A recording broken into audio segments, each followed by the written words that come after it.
پرانے وقتوں کی بات ہے کہ سلطان محمود غزنوی ایک بہادر سپاہی، تجربہ کار جرنیل اور انصاف پسند بادشاہ تھا۔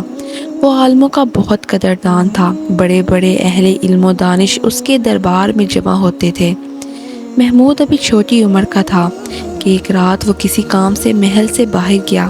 اس زمانے میں سڑکوں اور گلیوں میں روشنی کا انتظام نہیں ہوتا تھا، صرف بڑے بڑے چوراہوں پر کھمبوں کے ساتھ چراغ لٹکا دیے جاتے تھے۔ محمود محل سے باہر نکلا تو شاہی خادم چراغ اٹھائے اس کے ساتھ ساتھ چل رہے تھے۔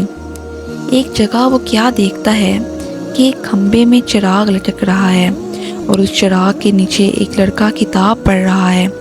محمود اس کے پاس آ کر رک گیا اور اس سے پوچھنے لگا، تم کون ہو؟ لڑکے نے ادب سے جواب دیا، حضور میں ایک طالب علم ہوں۔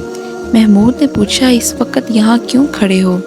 لڑکے نے جواب دیا، حضور میرے ماں باپ بہت غریب ہیں، میرے لیے چراغ کا خرچ برداشت نہیں کر سکتے، اس لیے میں یہاں آ جاتا ہوں اور سرکاری چراغ کے نیچے کھڑا ہو کر سبق یاد کرتا ہوں۔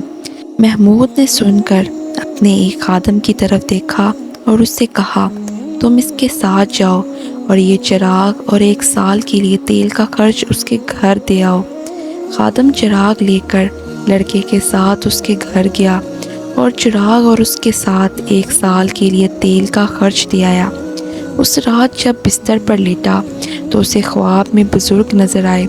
انہوں نے فرمایا، سلطان محمود، تم نے ایک غریب طالب علم کے گھر میں جس طرح علم کی شمع روشن کی ہے، اللہ تعالیٰ اسی طرح تمہارا نام روشن کرے گا۔ چنانچہ جب محمود غزنوی بادشاہ ہوا تو اس نے ہندوستان پر 17 حملے کیے اور یہاں اسلام کا بول بالا کیا۔ تو اس واقعے سے ہمیں یہ سبق ملتا ہے کہ جو کسی تنگ دست کی پریشانی دور کرتا ہے، اللہ دنیا اور آخرت میں اس پر آسانی کے راستے کھول دیتا ہے۔ مزید ویڈیوز کے لیے ہمارے چینل کو سبسکرائب کریں، لائک کریں اور شیئر ضرور کریے گا۔